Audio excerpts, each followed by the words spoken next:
पत्नी है। अब दूसरा भी अर्थ है जो दिन भर पति के ऊपर तनी रहे। श्री राधे। हेलो।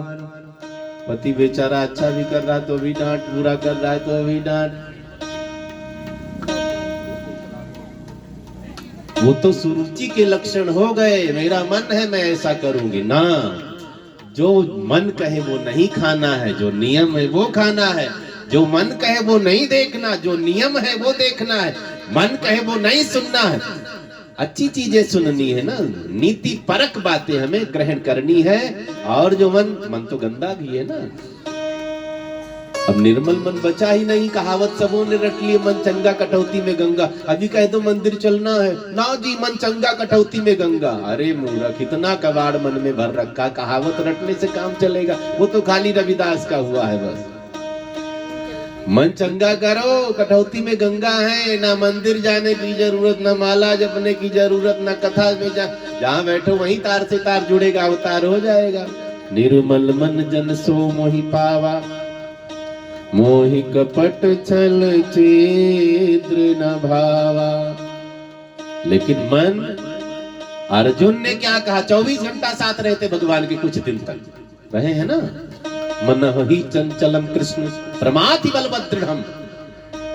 क्या करूं सरकार, मन बड़ा चंचल है। भगवान ने कहा चंचल है तो बांध दो खूंटे से।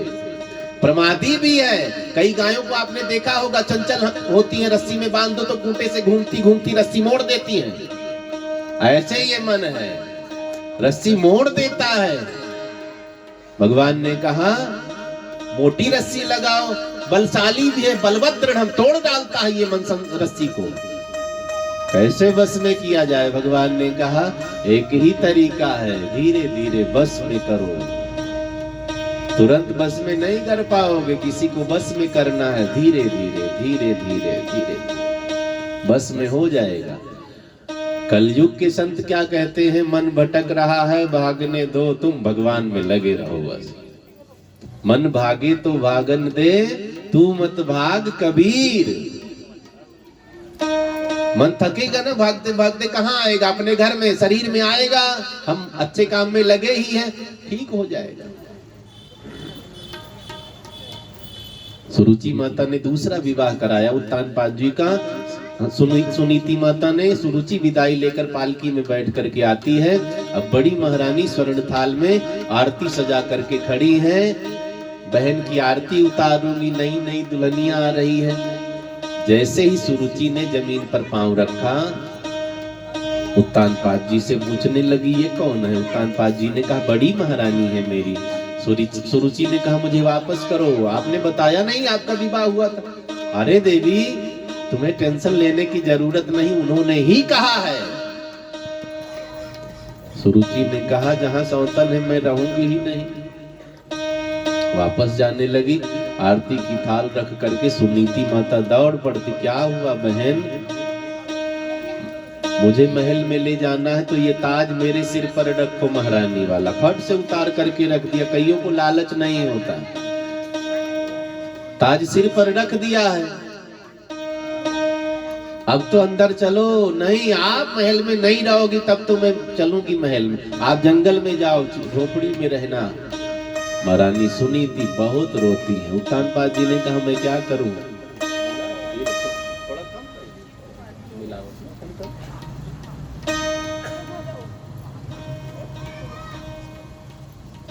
सुनीति माता ने कहा प्रभु, मैंने कहा था तुम्हें घर उजड़ने भी नहीं दूंगी। सब कुछ छोड़ छाड़ करके सुनीति माता जंगल में चली जाती हैं। बगीचे में, खेत में कुटिया डाल करके निवास करने लग जाती हैं। बहुत दुखी रहती हैं। जिसके बारे में कई बार हम अच्छा सोचते, वो हमारे बारे में बहुत बुरा सोचता। कईयों को हम आप सोचते हैं ना, ये भी बड़ा बन जाए। अगर वो बड़ा बन गया तो सबसे ज्यादा जलन हमसे ही करेगा। जिसको आपने आगे बढ़ाया है ना, अगर वो आगे बढ़ गया तो सबसे ज्यादा दुश्मनी आपसे ही वो मानेगा। ये शास्त्रोक्त मत है, आपकी ही बुराई करेगा। एक दिन की घटना है, उत्तानपाद जी कहीं गए हुए थे, वापस लौटे तो रात्रि ज्यादा हो गई, महल का दरवाजा नहीं खुला। घोड़े की रास को मोड़ दिया है, कुटिया में पहुंच गए। आधी रात का समय, माता सुनीति बैठी हरि का स्मरण कर रही थी। घोड़े की टाप सुनाई देती है कानों में। बाहर निकली तो चक्रवर्ती नरेश का दर्शन हुआ है। उत्तानपाद जी को लिवाकर कुटिया में गई हैं। दोनों बहुत रोते हैं। जमीन पर दाब की चटाई डाल दी है, बैठ गए हैं। उत्तानपाद जी ने कहा कुछ खिलाएगी नहीं? पुरानी रोटी बासी सी रखी थी, ला करके रख दिया पत्ते पर, वही खा रहे हैं, रो रहे। भगवान की लीला अजब गजब है ना। समय बीता है, कुटिया में बालक का जन्म हुआ है, उधर महल में भी बालक का जन्म हुआ है। जब भगवान कृपा करते हैं तो चारों तरफ से कृपा करते हैं। दो दो बालक उत्पन्न हो गए हैं। महल में तो उत्सव मनाया जा रहा, कुटिया में कौन उत्सव मनाएगा? समय बीता, कुटिया में बालक का नाम ध्रुव पड़ता है, महल में बालक का नाम उत्तम पड़ता है। कई बार नाम बहुत अच्छा हो जाता है, काम इतना खराब करने लग जाते हैं। उत्तम नाम होने से कोई उत्तम थोड़ी ना हो जाएगा। कईयों का नाम राम रख दिया, काम रावण वाला करते हैं। नाम का भी थोड़ा लिहाज करो। नाम अच्छा सा मिल गया, एक का नाम डब्लू है, कोई बैठा तो नहीं है? हाँ, उनके पापा आए मुझसे, यहाँ की बात नहीं, दिल्ली गए थे, तो डब्लू के पापा आ गए। महाराज जी लड़का बड़ा उल्टा चल रहा। मैंने कहा क्या नाम? कहने लगे डब्लू नाम का नाम ही उल्टा सीधा रख रखा है, एम को उल्टा कर दो डब्लू हो गया। तो नाम का भी असर होता है। लेकिन कईयों का नाम राम है, काम रावण वाला है। नाम को कभी खराब नहीं होने देना। नाम खराब हो गया तो सब खराब हो। आप कितने अच्छे हो, अगर नाम पर कलंक लग गया तो कोई मिटा नहीं सकता है। ध्रुव जी थोड़े थोड़े बड़े हुए, अब तो बच्चों के बीच में खेलने जाने लगे। बगीचे से निकलकर गांव में, नगर में, पिता के राज्य में खेलने के लिए जाने लगे। बच्चों ने पूछा है आपकी माँ का क्या नाम है? ध्रुव जी कहते सुनीति नाम है मेरी माँ का। पापा का क्या नाम है? नहीं जानते हैं। अब जो ना जानो, कई बार लोग वही बात पूछते रहते हैं। रोज बच्चे पिता का नाम पूछते हैं। ध्रुव जी थोड़े से समझदार हुए हैं। एक दिन माँ से जिद करने लग गए, मैया पिता का नाम तो बता दे। बहाना करने लगी। ध्रुव जी ने कहा भोजन पानी छोड़ दूंगा, तू नहीं बताएगी। जब देखा बच्चा जिद कर रहा है, कहने लगी जो महल में रहते हैं ना, वही तुम्हारे पिताजी। अच्छा, महल में मेरे पिताजी रहते, हम यहाँ क्यों रहते? ये हमारा घर है, पिताजी का घर वो है। अब तो नगर में पहुंचे, बच्चों ने कहा पिताजी का नाम पता चला। हाँ, महल के जो राजा है ना, महल के जो मालिक है मेरे पिताजी हैं। बच्चों ने कहा बाप का राज है, महल में चल करके खेलेंगे। महल में जाकर के जब खेलने लगे, उत्तानपाद जी उत्तम को गोदी में लिए आंगन में निकले तो क्या देखते, मेरा बड़ा बालक आया। पहचानते, गोदी से उतार दिया है, को गोदी में ले लिया। इतने में विमाता ने देखा है, सुरुचि ने देखा है, दौड़ पड़ी है। मेरे बेटे को धरती पर उतार दिया, सौतन के बेटे को गोदी में ले रखा। ध्रुव का हाथ पकड़ा है, जोर का झटका दिया। ध्रुव जी धरती पर गिर जाते हैं। फटकार लगाने लगी, अरे मूर्ख, तुझे राजा की गोदी चाहिए, जा जंगल में तप कर,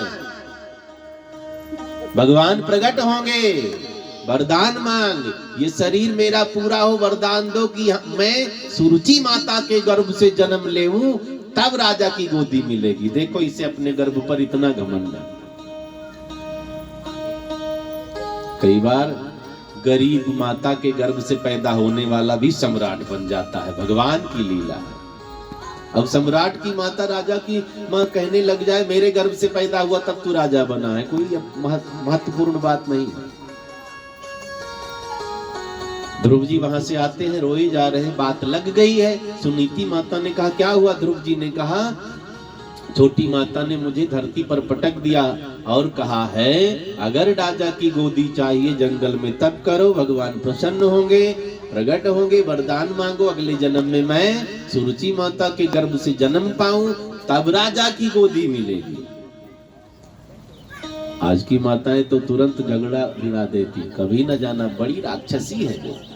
आज की माताएं यही तो कहती हैं। सुनीति माता ने कहा ठीक ही तो कहा है। जिसके बारे में उन्होंने बताया है वे जगत पिता हैं। अगर वो कृपा कर देंगे तो राजा की गोदी मिल जाएगी। अच्छा तो कहा। राम जी ने मैया कौशल्या से जब विदाई ली, मैया मैं वनवास के लिए जा रहा हूं। मैया कौशल्या ने कहा किसने तुम्हें भेजा है वनवास? राजा साहब कह रहे हैं, मैं रोक रही हूं, नहीं जाना है। नहीं मैया, कैकेयी मां ने कहा है। रोने लग जाती है मैया कौशल्या, सिर पर हाथ फेरती हैं, जंगल में तब तुम जरूर जाओ क्योंकि तुम्हारी माँ कैकेयी है। कुछ ना कुछ अच्छा होगा तभी तुम्हारी माँ कैकेयी तुम्हें जंगल में भेज रही, जाओ। आज की माँ क्या क्या कहती, लड़ लूंगी मुकदमा, आधा तो मिल ही जाएगा। बच्चों को कभी गलत शिक्षा नहीं देनी, बच्चों के मन में कभी भेद नहीं डालना। कोरा कागज है ना, बहुत जल्दी कैच करते हैं। आजकल सब कहते हैं महाराज जी बच्चे बिगड़ रहे हैं। बच्चे थोड़ी ना बिगड़ रहे, तुम बिगाड़ रहे हो। बच्चे तो कोरा कागज है। अब पति पत्नी फर्राटेदार गाली दे रहे हैं, बच्चे तो पालने में पड़े पड़े लोरी नहीं, सीताराम राधे श्याम नहीं सीखेंगे, गाली सीखेंगे, तोतली भाषा में गाली ही सुनाएंगे, बड़ा मजा आएगा। बच्चे नहीं बिगड़ रहे हैं, बड़े बिगाड़ रहे हैं। ये तो नकलची होते हैं। सबसे पहली पाठशाला हमारी कहाँ है? हमारा घर। उसके बाद हमारे अच्छे बुरे संस्कार निर्धारित होते हैं, हम कहाँ जाएंगे। घर में अच्छे संस्कार है तो हम अच्छे लोगों के बीच में बैठना शुरू कर देंगे। बाहर घर के संस्कार बुरे हैं, हम बुरे बुरे दोस्तों को अपने साथ नजदीक लाना शुरू कर देंगे। मैया ने कहा, सुरुचि माता ने ठीक कहा है। ध्रुव जी ने कहा तुम्हें उन्हीं पिताजी से न मिल लूं। अब मैया सुनीति ने कहा वो बहुत कठिनाई से मिलते, जंगल में रहते हैं जहां बंदर भालू शेर रहते। मैया मुझे तो उन्हीं से मिलना है, अब इन पिता के चक्कर में नहीं पड़ना, मुझे सबके पिता जो है उनके चक्कर में पड़ना है। ध्रुव जी घर से निकल पड़ते, माँ ने बहुत रोका है। कितने साल के हैं ध्रुव जी? सुखदेव जी परीक्षित जी से कहते 5 वर्ष का बालक। उम्र नहीं देखी जाती भक्ति में, ज्ञान में। दुनिया में सबसे बड़ा कौन है? उम्र में बड़ा वो बड़ा नहीं, धन में बड़ा वो बड़ा नहीं, बल में बड़ा वो बड़ा, वो भी नहीं बड़ा। धन्यास्ते कृतिनः पिबन्तु सततम श्री राम नामामृतम। बड़ा कौन है? जो ज्ञान में बड़ा। धन वृद्धा बल वृद्धा आयु वृद्धा तथैव च ते सर्वे ज्ञान वृद्धश्च किंकरा शिष्य किंकरा। वो सबसे बड़ा है जो भगवान का किंकर है, भगवान का भक्त है। बोलिए भक्त वत्सल भगवान की जय।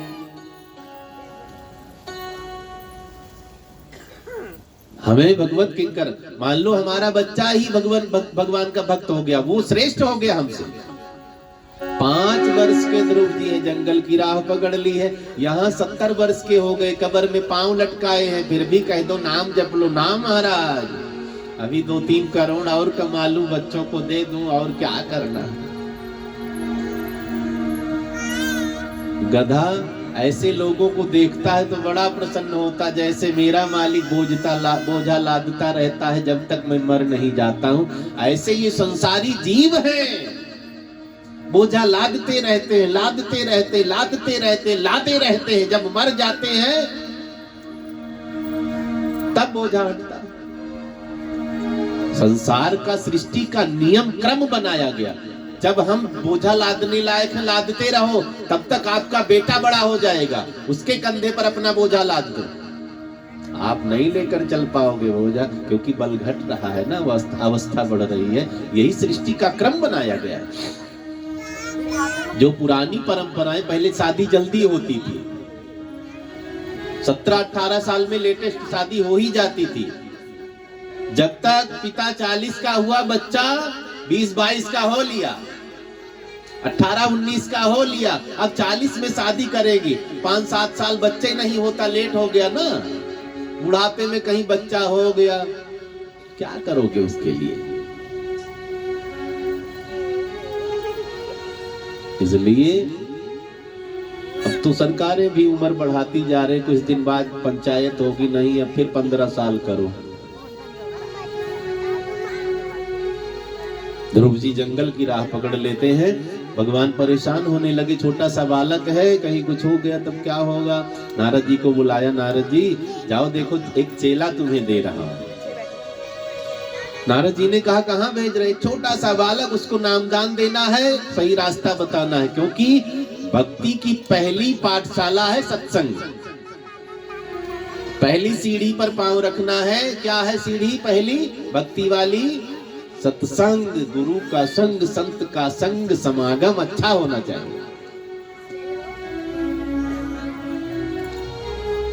अब चेला तो कोई बनना नहीं चाहता, सब गुरु है, डायरेक्ट गुरु की पदवी ले लेते। चेला बनना बड़ा कठिन है, सेवक बनना बड़ा कठिन है। मालिक कब क्या कह दे, करना पड़ेगा।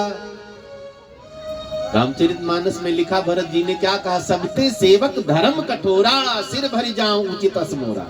सबसे कठिन धर्म सेवा धर्म है, ये कोई कर ही नहीं सकता है। बेटा चाहता है पिताजी मेरा पांव दबाएं, बहुएं सोचती सासू मां मेरा पांव दबाएं, उल्टी गंगा बह रही है।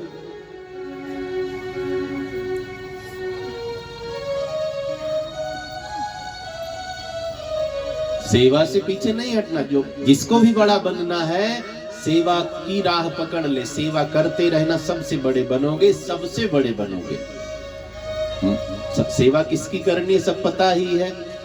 निस्वार्थ भाव से किया गया काम सेवा किसे कहते हैं? जिसमें कोई लाभ हमारा ना हो, प्रत्यक्ष रूप से, सूक्ष्म में तो मिलेगा ही, उस काम को सेवा कहते। एक ने कहा माता पिता की सेवा करता हूं, वो सेवा नहीं मानी जाती। 2-3 करोड़ का बैलेंस देकर जाएंगे, वो तो विनिमय है, तुम नहीं करोगे तो किसी और को दे देंगे। निस्वार्थ भाव से की गई व्यवस्था को सेवा कहते हैं। ध्रुव जी जंगल में जा रहे, नारद बाबा चल पड़े हैं। अब बिना गुरु के ज्ञान भी नहीं होता। सही गलत का ज्ञान हमें है, लेकिन हम कुछ ना कुछ शंका बनी रहेगी। अगर गुरु ने मोहर लगा दी यही सही, आप कर ले जाओगे, आप करोगे तो डगमगाहट बनी रहेगी, कहीं अच्छा है, कहीं नियम गलत तो नहीं कर रहे हैं। इसलिए गुरु से सलाह लेनी चाहिए।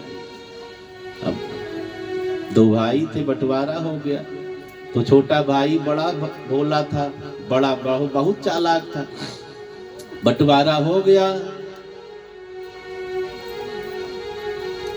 अच्छा वाला घर तो बड़े भाई ने लिया, छोटे को कुटिया डाल दी, तू ये ले ले। छोटा मान गया, कोई बात नहीं। बंटवारे में एक ही कंबल था, उसको बंटवारा कैसे किया? छोटे से कहा दिन में तुम लिए रहना ये कंबल, रात में मुझे दे देना। छोटे ने कहा ठीक है। एक ही भैंस थी, घर में बंटवारा हुआ।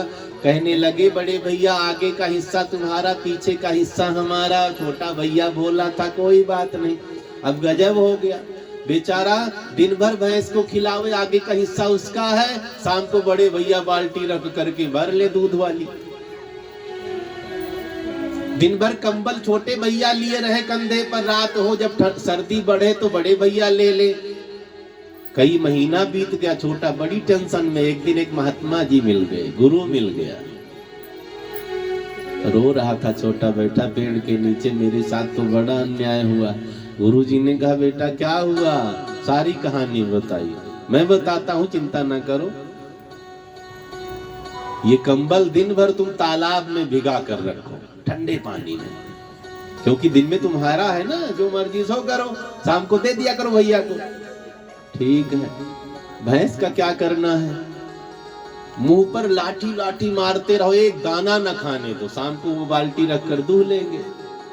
चालाक के साथ चालाकी ही तो करनी है। अब गुरु मिले हैं सदगुरु, दिन भर तालाब में कंबल को भिगा कर रखा, शाम हुआ तो निचोड़ करके भैया को दे दिया। भैया तो डांटने लगा, ये क्या किया तूने? भैया तो चालाकी में था। अब छोटे ने कहा दिन में मेरी मर्जी, मैं इसका क्या करूंगा, अब आप रात में ले जाओ। जब बेचारे पहुंचे बाल्टी लेकर भैंस के नीचे दूध दूहने के लिए, वो लात मार रही है, मुंह सूजा हुआ है, इतनी लाठी मार दी है छोटे ने। बड़े भैया ने पैर पकड़ लिया, इतना ज्ञान तुझे कहाँ मिला? मुझे गुरुजी मिले हैं। तो बिना गुरु के ज्ञान नहीं होता है। इसलिए हमें सदगुरु की तलाश जरूर करनी है, उनकी शरण में जरूर जाना, नामदान लेना चाहिए। उम्र नहीं देखी जाती है, अपनी उम्र ना देखो कि जब मरने वाले होंगे तभी नामदान लेंगे। जब मन में आवे अच्छा समय देख करके नामदान ले लेना चाहिए। गुरु सिद्ध हो ना सिद्ध हो कोई बात नहीं, हमारी भावना सिद्ध है तो हमारा गुरु हमारे लिए सिद्ध है।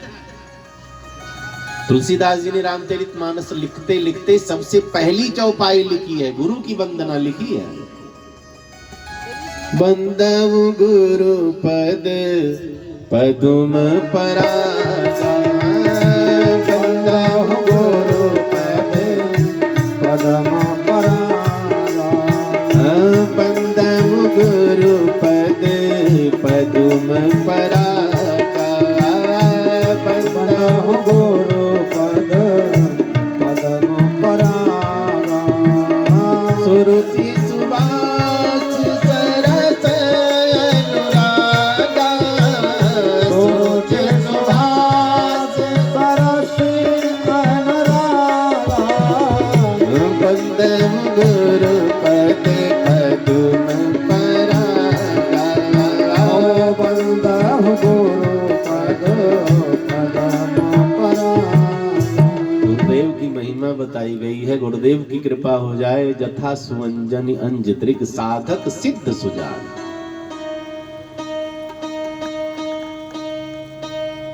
गुरु भी कई तरह के होते हैं, सदगुरु एक होता है जो साइकिल चलाना सिखावे गुरु, मैथ पढ़ना सिखावे गुरु, हिंदी पढ़ना सिखावे गुरु, बीड़ी पीना सिखावे गुरु, ड्राइव करना सिखावे गुरु, झगड़ा करना सिखावे गुरु।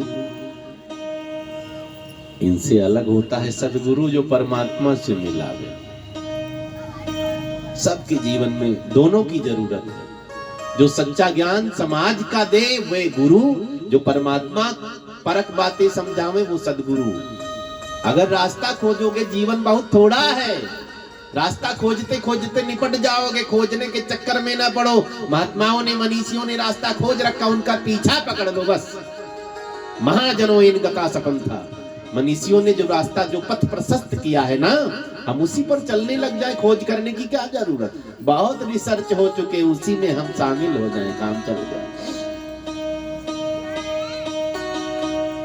ध्रुव जी जंगल जाने लगे, नारद बाबा पहुंच जाते हैं। अब नारद बाबा ने परीक्षण किया है ध्रुव जी का, देखूं भगवान मिलेंगे कि नहीं। नारद जी सामने पहुंचे, संत महात्मा मिलेंगे तो क्या करोगे बताओ। आजकल तो लोग भगाने लगे, भागो यहां से। आजकल माताएं भी बड़ी हठी हो गई हैं। हम ट्रेन में बैठे थे, भोपाल जा रहे थे, 2-3 महात्मा और थे। सामने एक बहन जी बैठी थी, छोटा सा बच्चा लिए बहुत रोता था। जब वो रोने लगे तो चुपके से उंगली दिखावे, बाबा खा जाएगा चुप हो जाओ, बाबा खा जाएगा चुप हो जाओ। 2-4 बार हम सुने, कहा बहन जी हम लोग बच्चा नहीं खाते हैं,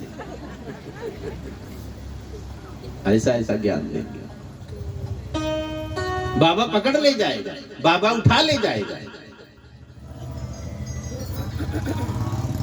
अब ऐसा ऐसा ज्ञान देती है। ये नहीं कहेगी बाबा का आशीर्वाद ले लो, महाराज जी आए प्रणाम कर लो ना, झुकना नहीं सिखाएंगे। ध्रुव जी चरणों में साष्टांग प्रणाम करते हैं, ध्यान से सुनेंगे। नारद जी को पहचानते नहीं, जानते नहीं, साधु वेश में देखा है, चरणों में पड़ गए हैं। गजब घटना। अब बताओ भगवान मिलेंगे कि नहीं। बड़ा बनने का एक सूत्र ये भी है, सबको प्रणाम करो, सबका आशीर्वाद लो। पढ़ते सब हैं, विद्वान सब बनना चाहते हैं ना, लेकिन विद्वान कौन बनता है? जो सबका आशीर्वाद लेता है। पक्की बात है, करोड़पति सब बनना चाहते हैं, कमाते हैं ना, बनता कौन है? जो सबका आशीर्वाद लेता है। नाम सबके पास है, कुछ ना कुछ सबके नाम है ना, लेकिन नामी कौन बनता है पता है? जो सबका आशीर्वाद लेता है। राम जी क्या करते हैं? प्रातः काल उठ कर रघुनाथ, प्रातः काल उठ के रघुनाथ, प्रातः काल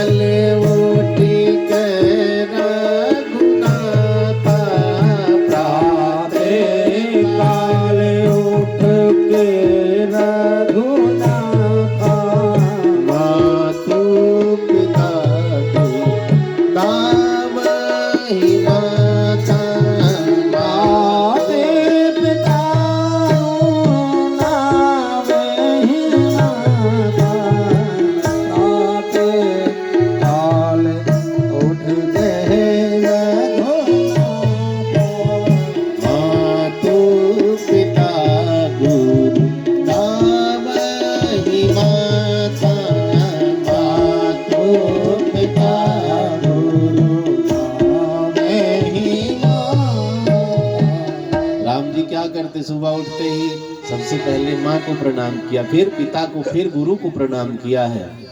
ऐसा करने से हमारी बुद्धि बदलेगी, ऐसा करने से हमारा विकास होगा, ऐसा करने से हम धर्मात्मा भी बनेंगे। करते रहना चाहिए। माता पिता को जो प्रणाम करता, संत गुरु को जो प्रणाम करता है, अब हाय हाय करना बंद कर दो। अंग्रेज भले ही इसको कितना अच्छा दर्जा देते, हिंदी में हाय हाय अभी हम कहने लगे। कोई कहे महाराज जी कौन मर गया है? हिंदी में हाय हाय का बहुत बुरा मतलब होता। क्या हो गया है इतना हाय हाय कर रहे? ध्रुव जी चरणों में लेट जाते हैं।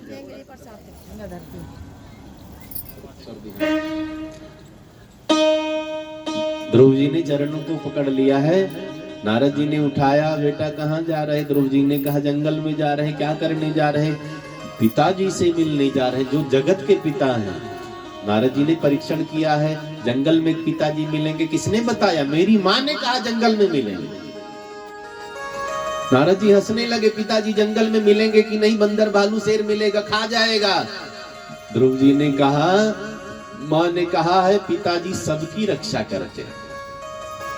विश्वास, जब विश्वास होगा तभी फल मिलेगा, विश्वास नहीं है तो कोई फल नहीं मिलेगा। बच्चे क्या कहते पता है? क्या महाराज जी पढ़ाई इसलिए नहीं करता, नौकरी तो लगनी नहीं, इसका मतलब विश्वास है ही नहीं, अपने पर विश्वास नहीं है। तुम पहली क्लास से सोच लो मुझे ये नौकरी करनी है, फ्री में आप लगोगे, लेकिन मेहनत थोड़ी करनी पड़ेगी। जितना बड़ा बनना उतनी मेहनत, ठीक है? मन में ही डगमगाहट, विश्वासम फलदायकम, विश्वास ही नहीं बचा है। नारद जी को ध्रुव जी ने कहा पिताजी हमारी रक्षा करेंगे। नारद जी ने कहा पक्का तुझे भगवान मिलेंगे। आखिर उन्हें पहचानते हो? ध्रुव जी ने कहा मैंने तो नहीं देखा, आपने देखा हो तो बता दो। अब नारद जी ने पूरे स्वरूप का भगवान के वर्णन किया है। वही स्वरूप फोटो खींच लेते हैं ध्रुव जी मन में, और कान में द्वादशाक्षर मंत्र का दान दिया है, नाम दान दिया है। नारद जी ने चेला बनाया है, शिष्य बनाया है। क्या नाम दिया है? ओम नमो भगवते वासुदेवाय। द्वादशाक्षर मंत्र दिया और कहा वृंदावन में यमुना के किनारे जाकर के तप करो। ध्रुव जी चले गए, तप करना शुरू कर दिया। 5 साल के बालक घनघोर आराधना में लग गए। फलाहार कर रहे हैं, जल पी रहे हैं, हवा पी रहे हैं। 1-2 महीना बीत गया, भगवान नहीं मिले, फलाहार करना बंद कर दिया। पत्ते खाना शुरू कर दिया, भगवान नहीं मिले, पत्ता खाना बंद कर दिया। जल पीकर साधना शुरू कर दी, जल पीकर साधना शुरू की, फिर भी भगवान नहीं मिले। फिर हफ्ता जल पीना शुरू कर दिया, फिर भी भगवान नहीं मिले। 6वां महीना लग गया ध्रुव जी की साधना में। लोग कहते भगवान नहीं मिले, करो तो साधना। 6वां महीना लग गया, ध्रुव जी ने श्वास चढ़ा दी। ध्रुव जी ने श्वास चढ़ाई है, अब सबकी श्वास रुकने लग गई। जब तक धरती पर संत है तब तक सबको मौज है, ध्यान रखना। संत नहीं रह गए तो आकाश से अंगारा टपकेगा।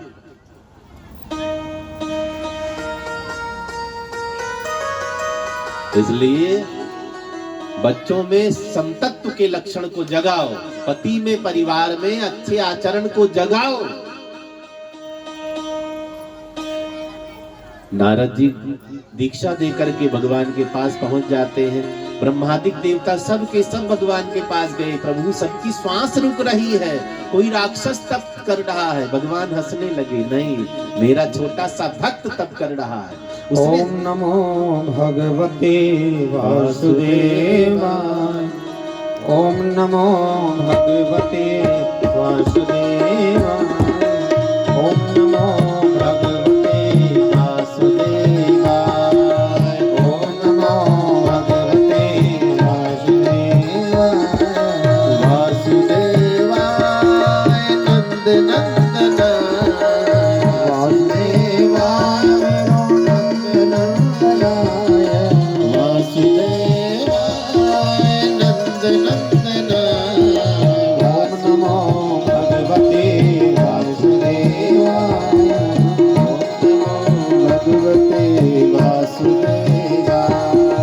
वासुदेवाय गोपीचंद वल्लभाय। वासुदेवाय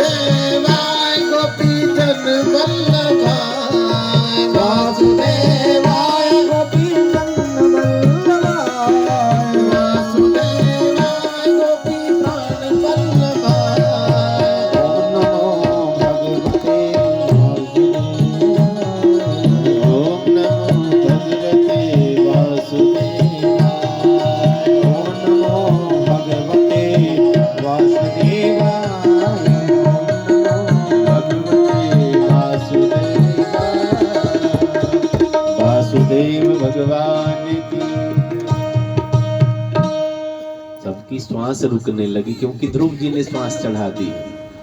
भक्त की श्वास में ही सबकी श्वास टिकी है। घर में एक आध भाग्यशाली हुआ करते, उनके भाग्य से पूरा घर चलता है। ध्यान से सुनेंगे इस बात को। उसके रहते हमें नहीं पता चलता, जब वो चला जाता है तब हमें पता चलता। माँ तो बड़ी भाग्यशाली थी, पिताजी तो बड़े भाग्यशाली थे, इसी कमाई में 2 पैसा जुड़ भी रहा था, प्रॉपर्टी भी बन रही थी।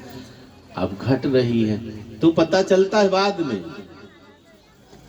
विभीषण को जब लात मारी है रावण ने, विभीषण जी ने सोचा अच्छी शिक्षा देता हूं तब भी ये लात मारता है, निकलो, ये चरण बेकार है, हमें उन चरणों से मिलना है जो कृपा करते हैं।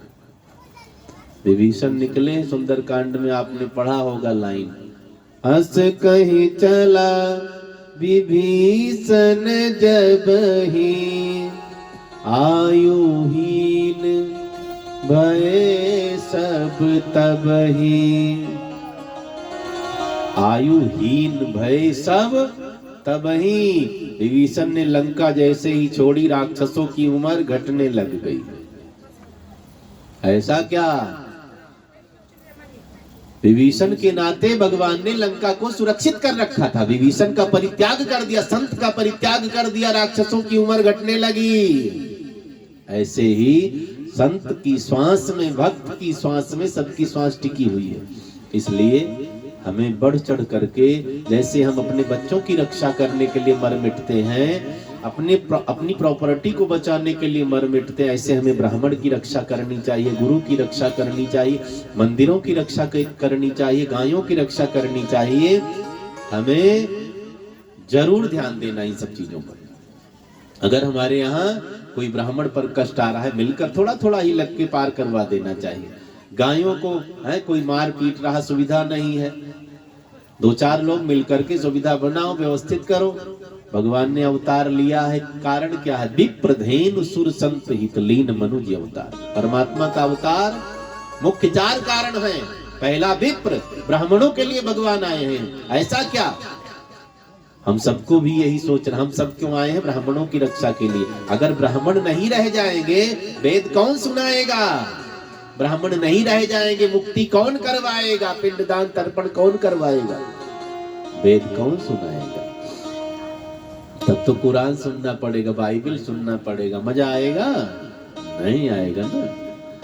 इसलिए भगवान कहते मेरा जन्म का पहला कारण विप्र, दूसरा कारण धेनु गायों के लिए, फिर तीसरा कारण सुर, चौथा कारण संत। यही मूल 4 कारण है परमात्मा के जन्म के। और हम सब परमात्मा के अंश से उत्पन्न हुए, हमारे जन्म का भी यही कारण है बस।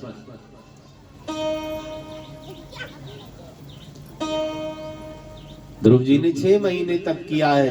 भगवान से लोगों ने कहा, ब्रह्मादि देवताओं ने, प्रभु जाओ नहीं, हम सब भी मर जाएंगे, अमर है वो भी निपट जाएंगे, श्वास नहीं ले पा रहे, दम घुट रहा है। भगवान निकल पड़ते हैं भक्तराज को दर्शन देने के लिए। ध्रुव जी के सामने सरकार प्रकट हो जाते हैं, बार बार आवाज लगाते, बेटा आंख खोलो, आंख खोलो। ध्रुव जी आंख नहीं खोल रहे, अंदर ही दर्शन हो रहा है ना। सबसे पहला मंदिर कहाँ है पता लगाया नहीं? मन सबसे पहला चंदा वंदा लगाकर बनवाए थे, अकेले बना लिया था। भगवान ने खुद बनाया इस मंदिर को। ये घर बनाया ना, घर में एक कोना निकाल लिया अपने लिए, मंदिर में बैठूंगा इसमें। लेकिन हमने मंदिर को गंदा कर दिया। भगवान चले गए, भगवान को पवित्रता पसंद है। दूसरा मंदिर हमारा घर है, वहां भी ईर्ष्या, कपट मद दंभ पाखंड, एक दूसरे से लड़ाई झगड़ा, भगवान ने घर भी छोड़ दिया है। अब खोजो, कभी कोई कहता वृंदावन में मिलेंगे, कोई कहता मथुरा में मिल जाएंगे, कोई कहता नहीं अयोध्या में आ गए हैं वहां चलो मिल जाएंगे। सब खोज लिया, मिले नहीं मिले। जब तक मन नहीं निर्मल होगा नहीं दिखेंगे। इसलिए मन को निर्मल बनाओ। जिन खोजा तिन पाइया गहरे पानी पैठ।